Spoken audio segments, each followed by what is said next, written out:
Hello दोस्तों, welcome to our channel. दोस्तों, अभ्यास ही एक ट्रेडर को जन्म देता है।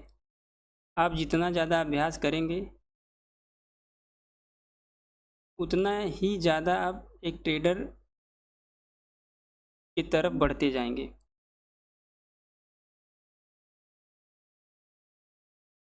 अब आप यहाँ पर आपको दिख रहा होगा कि मैंने बैंक निफ्टी का 15 मिनट का चार्ट लिया हुआ है और यहाँ पर एक चैनल बना हुआ दिख रहा है हमें। दोस्तों, आपको पता ही होगा चैनल की जो लंबाई होती है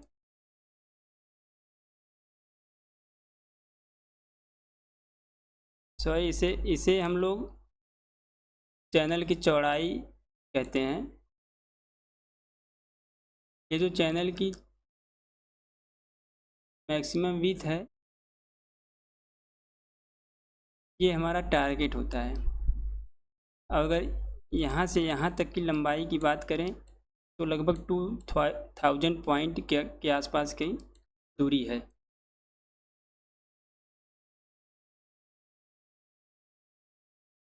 ऐसे चैनल का जब भी ब्रेकआउट होता है तो हमें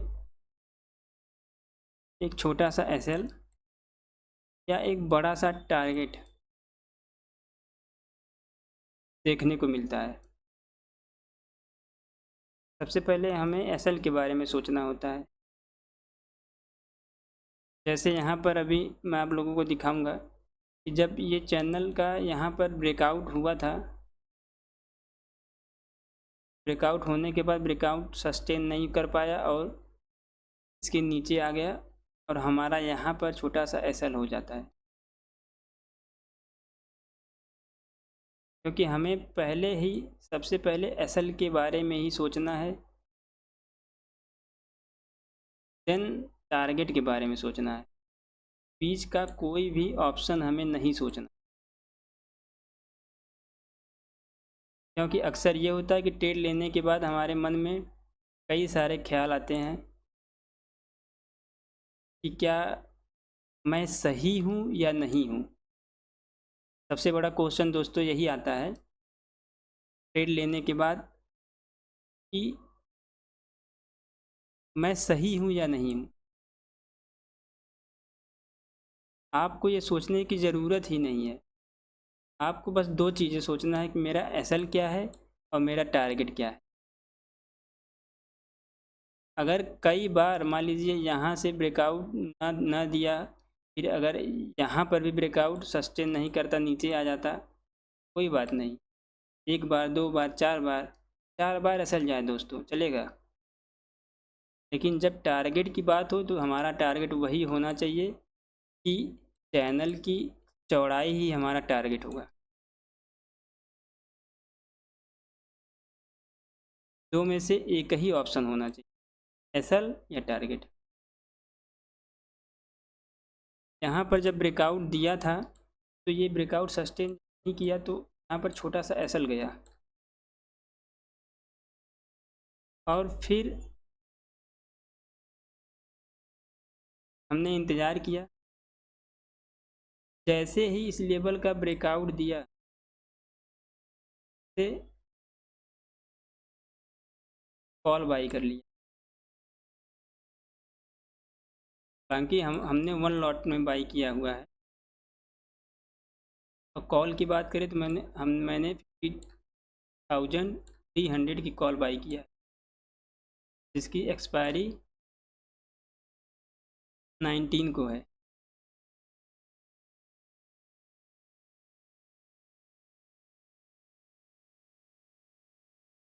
सॉरी इसकी एक्सपायरी जो है 18 को है। मैं भी आप लोगों को दिखाऊंगा, क्योंकि अब कई सारे एक्सपायरीज हो गए हैं।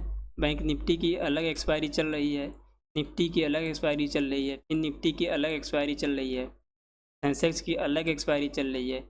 इसलिए हम लोगों को कन्फ्यूजन हो जा रहा है, जबकि हम लोग जानते हैं कि एक्सपायरी किस दिन है। लेकिन कभी कभी कन्फ्यूजन हो जाता है। आप लोगों के भी साथ ऐसा ही होता होगा।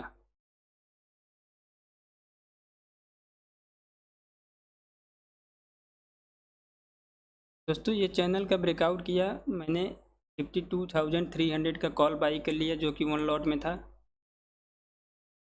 और इसका एसएल की बात करें तो इस चैनल के नीचे ही हमारा एसएल था। अगर 15 मिनट की कैंडल इस चैनल के नीचे क्लोज करती, वहाँ पर हमारा एसएल था। और अगर टारगेट की बात करें तो टारगेट हमारा इस चैनल की चौड़ाई ही हमारा टारगेट रहेगी, जो कि लगभग 2000 पॉइंट के आसपास की दूरी है। दोस्तों बैंक निफ्टी में 2000 पॉइंट कैच करना बहुत ही बड़ी बात होती है। आप इसे एक माइलस्टोन कह सकते हैं। हम लोगों को अगर प्रॉफिटेबल ट्रेडर बनना है तो ऐसे ही बड़े बड़े ट्रेड को जाने नहीं देना है,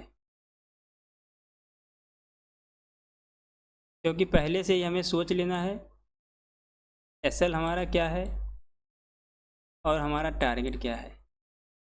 टारगेट जो कि 2000 पॉइंट है, और एसएल की बात करें तो मैक्सिमम की बात कर रहा हूँ दोस्तों, 100 पॉइंट होगा।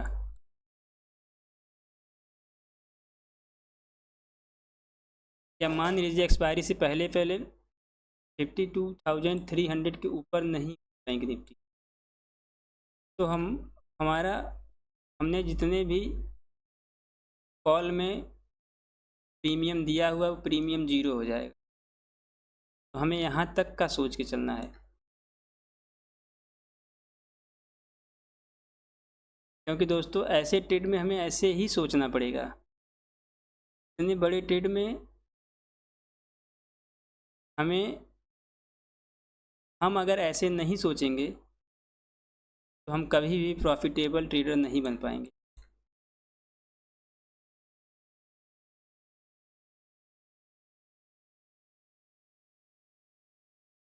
जब आप प्रैक्टिस करते जाएंगे, मान लीजिए जैसे आपको प्राइस एक्शन में ट्रायंगल पैटर्न पसंद है,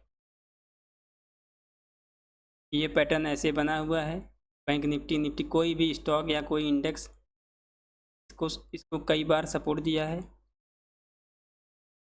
और जब इसका ब्रेकआउट कर रहा है तो इस ट्रायंगल की मैक्सिमम जो चौड़ाई होती है वही हमारा टारगेट होता है। दोस्तों ये आपको प्रैक्टिस करना है। कभी यहाँ पर भी लगेगा कि आपको ब्रेकआउट दे दिया, आप यहाँ पर बाई कर लेंगे, लेकिन फिर वहाँ से नीचे आ जाएगा। जैसे देखिए मैं आप लोगों को समझाता हूँ कि एक पैटर्न कैसे बनता है। एज एग्जाम्पल के तौर पर हम लोग ले लेते हैं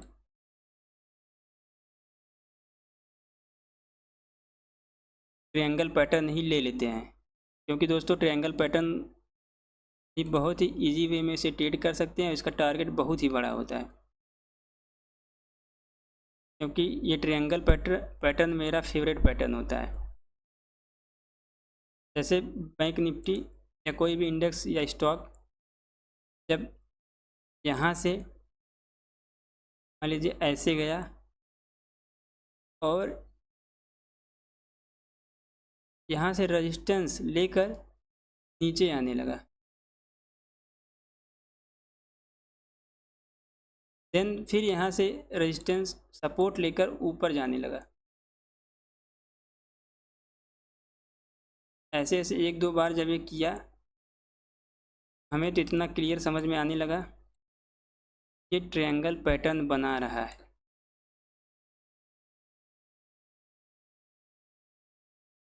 हम लोगों ने यहाँ पर एक ट्रेंड लाइन ड्रॉ कर लिया।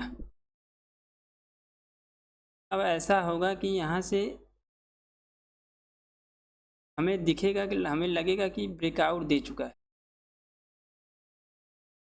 लेकिन एक्चुअल ये ब्रेकआउट नहीं दिया रहेगा दोस्तों, क्योंकि अभी दो बार रीटेस्ट किया हुआ है और दो से 3 बार में हमें समझ में नहीं आता है कि एक्चुअल में चार्ट अपना बेस बना रहा है, या वहाँ से सपोर्ट लेके नीचे, या फिर वहाँ से सपोर्ट लेके ऊपर जाएगा, या फिर यहाँ से रेजिस्टेंस लेकर नीचे आएगा। तो हमें यहाँ पर दिखेगा कि बैंक निफ्टी या निफ्टी सेंसेक्स या निफ्टी कोई भी स्टॉक या इंडेक्स इस लेवल का ब्रेकआउट कर चुका है, और उसकी अगली कैंडल आप नीचे बन जाएगी उसके। यहाँ पर अगर हमने बाई किया होगा तो इसे हम सेल कर देंगे, क्योंकि छोटा सा एसएल हमारा चला जाएगा। फिर ये नीचे आएगा, कुछ दिनों तक चलता रहेगा ऐसे ऐसे। अब हमें ये करना है दोस्तों, बहुत ही इम्पोर्टेंट चीज़ें हैं ये जो ऊपर की ट्रेंड लाइन है, इस ट्रेंड लाइन का एरिया हमें बढ़ा देना है, क्योंकि यहाँ से रेजिस्टेंस लेकर नीचे आने लगा है, तो इसका मतलब ये ब्रेकआउट लेवल नहीं है। तो हमें इस एरिया को बढ़ा देना है। जैसे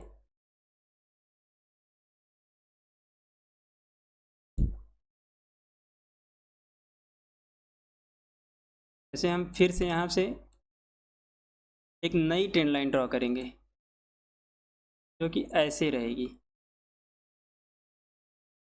और जब फिर से इस नई ट्रेंड लाइन का ब्रेकआउट करेगा तब हमें बाई करना है, ना कि पहले वाली ट्रेंड लाइन का ब्रेकआउट करे। नई ट्रेंड लाइन के जैसे ही ब्रेकआउट करेगा हम बाई करेंगे, अगर सस्टेन नहीं कर पाया तो फिर से हम इसकी एरिया को ऐसे बढ़ा देंगे,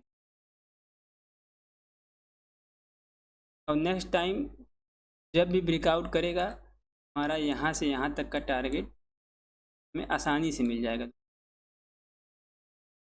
ये आपको प्रैक्टिस करनी पड़ेगी। जितना ही ज़्यादा अभ्यास करेंगे आप ट्रेडर बनने के सफ़र में, उतना ही औरों से आगे होते जाएंगे। जब यहाँ पर हमारा ब्रेकआउट देने के बाद जब सस्टेन नहीं करता है तो हमारे मन में कई सारे ख्याल आते हैं, पता नहीं ये पैटर्न काम भी करता है कि नहीं, या फिर खुद पर डाउट होने लगता है। और जब 2 बार 3 बार जब ऐसा चला जाता है, कुछ लोग तो डिमोटिवेट होकर अगले ब्रेकआउट पर ट्रेड ही नहीं लेते, और बाद में उन्हें पछतावा के अलावा कुछ नहीं मिलता है। दोस्तों हमें बस यही करना है, किसी भी ट्रेड को लेने के लिए मैक्सिमम हमें 5 टाइम के लिए अपने पास कैपिटल रख लेनी है, कि अगर मान लीजिए आप 5000 से ट्रेडिंग करना चाहते हैं, तो अगर यहाँ का ब्रेकआउट दिया तो आपको मैक्सिमम 1000 ही लगाना है, क्योंकि ब्रेकआउट अक्सर फेल होता है, और छोटे छोटे ब्रेकआउट फेल होते हैं। यहाँ से फेल हो गया, फिर दोबारा जब ब्रेकआउट किया फिर आपको यहाँ पे लगाना है, फिर फेल हो गया, फिर तीसरी बार जब ब्रेकआउट करेगा या चौथी बार जब ब्रेकआउट करेगा, आपको जितने भी लॉस, मान लीजिए आपका 3 बार एसएल गया, मैं फुल प्रीमियम की बात कर ले रहा हूँ कि 3000 आपका लॉस हो गया।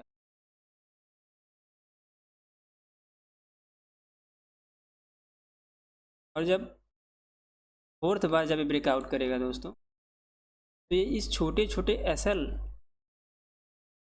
जो कि आपका 1000 के आसपास है, ये छोटा सा एसएल मान लीजिए 1000 या फिर 500 मान लीजिए, तो ये यहाँ से यहाँ तक की दूरी कितना होगी दोस्तों? लगभग इसका 10 टाइम है। 3 टाइम आपका एसएल गया, और जब चौथी बार आपका प्रॉफिट हुआ तो 10 टाइम हो गया। देखा जाए तो टोटल आप 7 टाइम प्रॉफिट में हैं दोस्तों। ऐसे ही आपको ट्रेड करना होगा, और ऐसे ही अपने माइंड को ट्रेन करना होगा,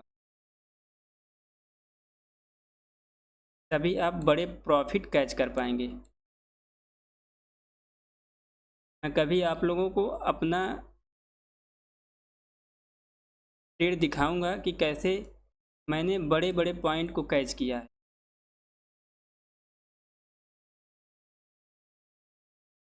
अगर मैं दोस्तों 1 मंथ में 10 ट्रेड अगर मैं ले रहा हूँ तो उसमें से लगभग 7 ट्रेड मेरे एसएल रहते हैं। मान लीजिए अगर 100 पॉइंट का एसएल है तो 700 एसएल हो गया। और मेरा टारगेट अगर टारगेट 3 टाइम क्रॉस किया है तो इसका 10 टाइम मिनिमम होगा वो, मतलब एक टारगेट लगभग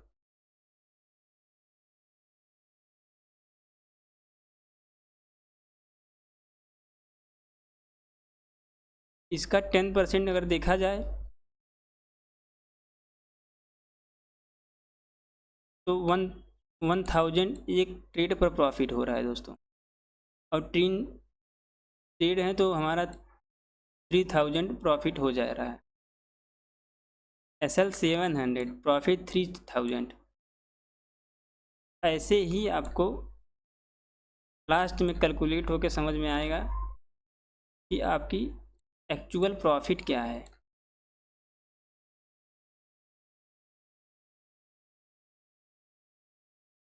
कोई भी ट्रेडर दोस्तों 100% राइट नहीं होता है। जैसे आप यहाँ पर ही देखेंगे, जब इस चैनल का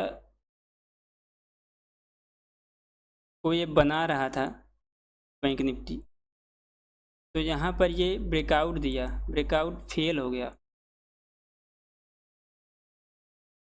मैंने खुद यहाँ पर कॉल बाई किया हुआ था, जो कि मेरा छोटा सा एसएल चला गया। और जैसे ही इसका दोबारा से ब्रेकआउट हुआ, मैंने फिर से दोबारा कॉल बाई कर लिया, क्योंकि मेरा एसएल और टारगेट क्लियर है।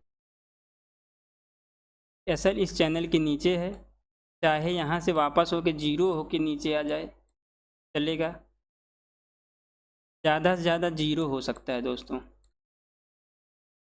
और अगर टारगेट की बात करें तो इस चैनल की चौड़ाई ही हमारा टारगेट है, उससे कम में हमें कोई भी समझौता नहीं करना है। अगर इसके टारगेट की बात करें तो 53,000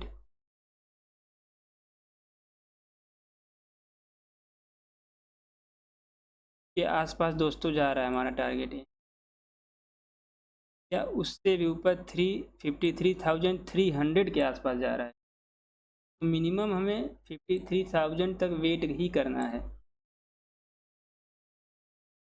उससे कम में हमें कोई भी कंप्रोमाइज़ करने की ज़रूरत नहीं है, क्योंकि पहले से हम जानते हैं कि ज़्यादा से ज़्यादा हमारा यही एसएल होगा, जो कि हमारा टोटल प्रीमियम का जीरो हो जाएगा।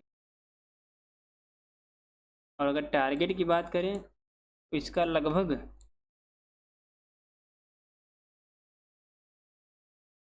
मिनिमम 15x टारगेट होगा दोस्तों। अगर हमारा फिर से एसएल गया, दोबारा जब भी ब्रेकआउट देगा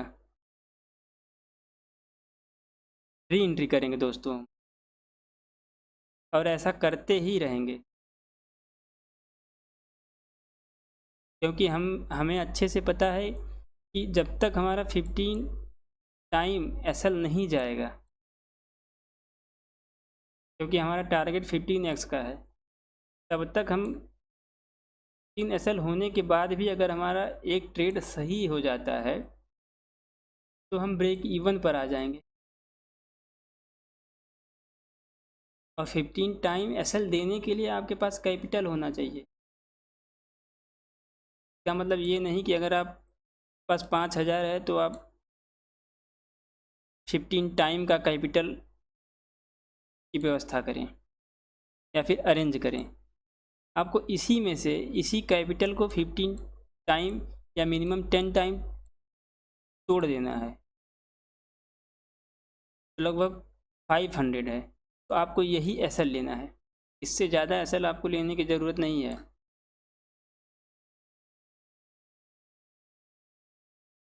कभी कभी दोस्तों किसी पैटर्न का सपोर्ट करने के लिए, किसी भी पैटर्न का सपोर्ट करने के लिए हमारा एसएल चला भी जाता है। जैसे देखिए यहाँ पर, आप यहाँ पर देखेंगे तो यहाँ पर आपको हेड एंड शोल्डर पैटर्न बनता हुआ दिखा होगा,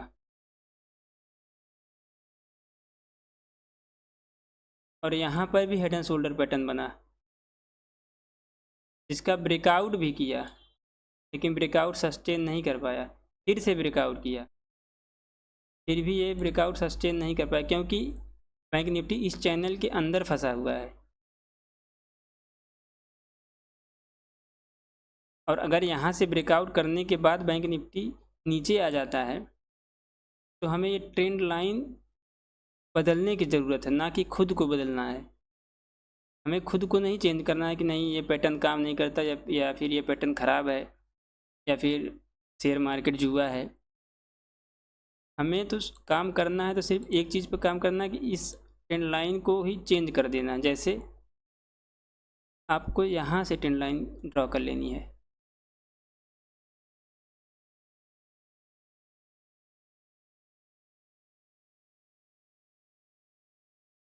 ये हेड एंड शोल्डर पैटर्न है, इसका ब्रेकआउट दिया, फेल हो गया, फिर से हमें इंतज़ार करना है, और फिर यहाँ पे दोबारा हेड एंड शोल्डर पैटर्न बना। और ये हेड एंड शोल्डर पैटर्न तो काम नहीं किया देखा जाए तो। ये दूसरा वाला हेड एंड शोल्डर पैटर्न अपना टारगेट अचीव कर चुका है दोस्तों। और ये छोटे से टारगेट के लिए मैं ट्रेड नहीं करता हूँ,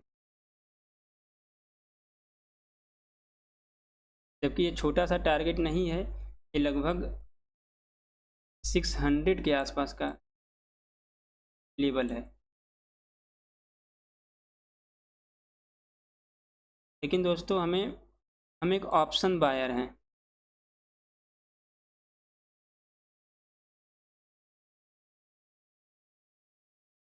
ऑप्शन बाइंग में कभी भी हमें छोटे ट्रेड के पीछे नहीं भागना है। हमें जब भी रिस्क लेना है तो एक बड़े से ट्रेड के लिए रिस्क लेना है।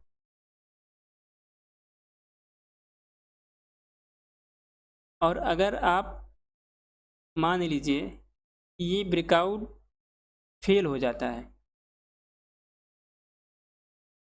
ये ब्रेकआउट अगर फेल हो जाता है, क्या होने वाला है या क्या हो सकता है? अगर ये ब्रेकआउट फेल होकर नीचे आ जाता है, तो आपको क्या दिख रहा है? यहाँ पे वो चीज़ें हमें दिख रही हैं। इस चैनल को हम बढ़ाते चले जाएंगे। और दूसरी चीज़, यहाँ से हमें एक पैटर्न दिख रहा होगा दोस्तों। मेरा लगभग 80% ट्रेड प्राइस एक्शन पर ही होता है।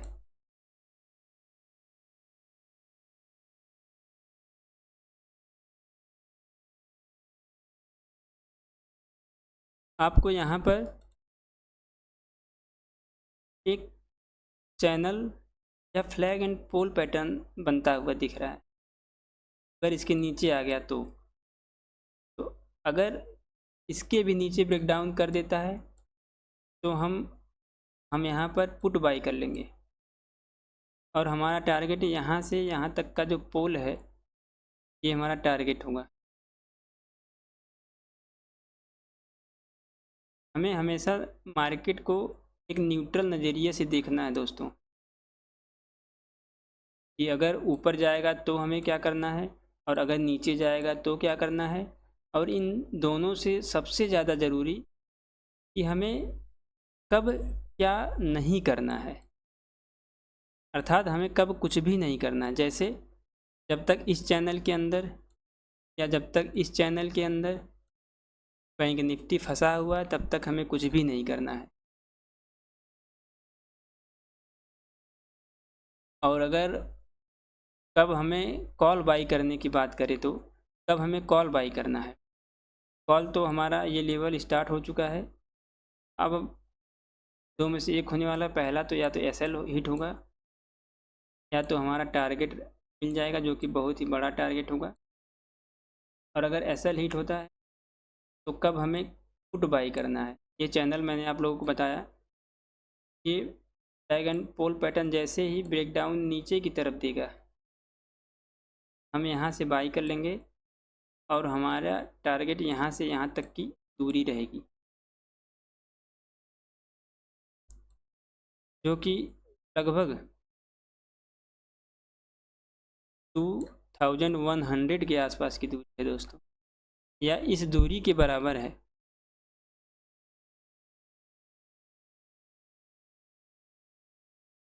ये तीनों चीज़ें हमें क्लियर करके मार्केट को देखना है, और डेली हमें कुछ नहीं बाई करना है कि अगर ये कैंडल ऐसे बन गई तो इसका मतलब बुलिश है, और इसके ऊपर जैसे ही ब्रेकआउट कर दिया हम बाई कर लिए, हमारा टारगेट ये रहा है दोस्तों। ये छोटे छोटे चिल्लर लेने से हमारा कुछ नहीं होने वाला है, क्योंकि हम ऑप्शन बायर हैं। इससे ज़्यादा तो हमारे, जितनी हमारी प्रॉफिट नहीं होगी उससे ज़्यादा तो हमारे चार्जेस हो जाएंगे, जो कि हम अपने ब्रोकर को दे देंगे।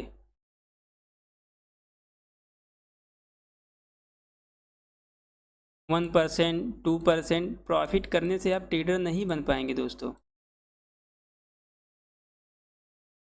हाँ, आप एक अच्छे सेलर बन सकते हैं 1% 2% प्रॉफिट करके, लेकिन अगर ऑप्शन बायर की बात करें तो हमें मोमेंटम कैच करना है, और मोमेंटम हमें बड़ा मोमेंटम तभी मिलता है जब हम बड़े पॉइंट को कैच करते हैं।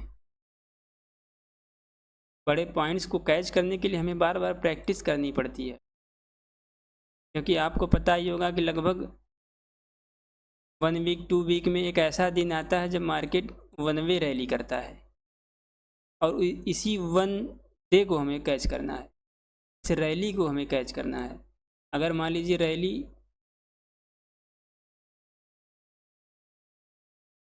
1200 पॉइंट की रैली है, अगर हमने इस रैली में से 1000 पॉइंट भी कैच कर लिया दोस्तों, बैंक निफ्टी में 1000 पॉइंट एक बहुत ही बड़ा पॉइंट होता है। कि हमारा 1000 का अगर हम रिस्क लिए हैं तो हमारा मिनिमम ये 20,000 हो जाएगा।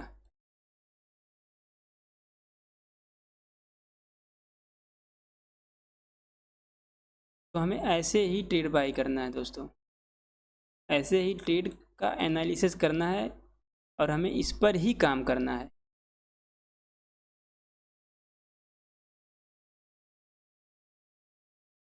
उम्मीद करते हैं आपको बैंक निफ्टी का ये सारा लेवल क्लियर हो गया होगा, और आप अगर ऐसे ही साइकोलॉजी या ऐसे ही लर्निंग वीडियो को पसंद करते हैं या कुछ सीखना चाहते हैं,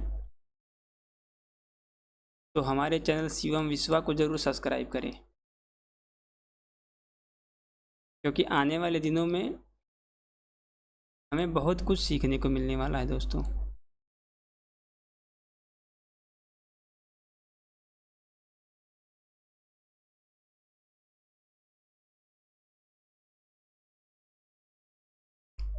उम्मीद करते हैं आपको ये ट्रांजैक्शन और साइकोलॉजी, एक ट्रेडर की साइकोलॉजी क्या होती है, खास करके एक ऑप्शन बायर की साइकोलॉजी क्या होती है, ये आपको क्लियर कट समझ में आ गया होगा। आप अगर ऐसे सोचने लगें, नंबर 1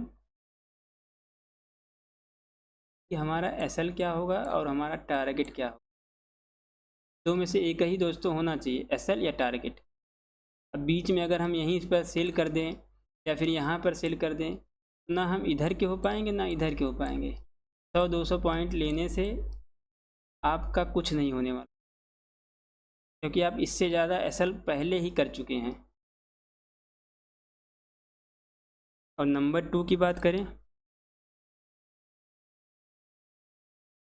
नंबर 1 दोस्तों हमने आप लोग बता दिया कि एसएल या टारगेट। नंबर 2, अगर हमें एसएल कई बार देना पड़े तो हम देंगे दोस्तों, क्योंकि नंबर 2 इम्पॉर्टेंट चीज़ ये है, इसलिए है कि हमें अपने कैपिटल का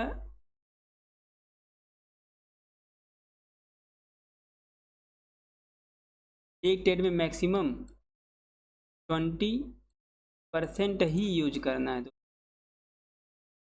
अगर आपके पास 10,000 है तो आपको एक ट्रेड में मिनिमम,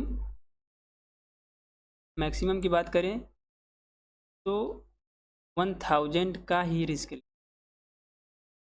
ताकि अगर 9 टाइम एसएल हीट हो, जब 10वीं टाइम हमारे पास उतना ही अमाउंट रहे जितना हम एसएल कर चुके हैं।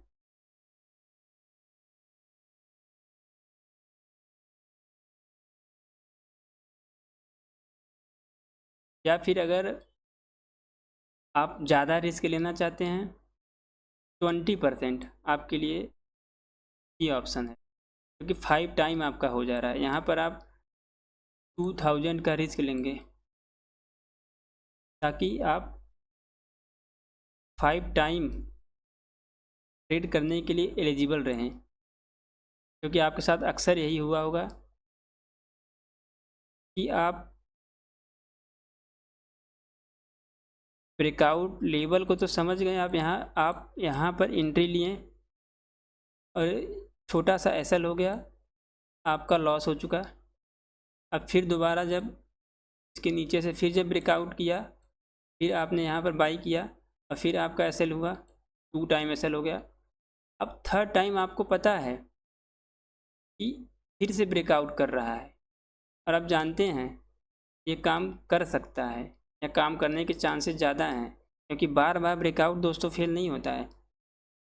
मैक्सिमम 2 या 3 टाइम ब्रेकआउट फेल हो सकता है। और जितनी बार ब्रेकआउट फेल होगा उतना ही बड़ा ब्रेकआउट आपको आने वाले नेक्स्ट ट्रेड में मिलने की संभावनाएं बढ़ जाती हैं। और यहाँ पर मान लीजिए ये ब्रेकआउट आप जान रहे हैं ब्रेकआउट दे रहा है, लेकिन आपके पास पैसे ही नहीं है, क्योंकि जितना भी आपके पास पैसा था आप पिछले 2-3 ट्रेड में लॉस कर चुके हैं।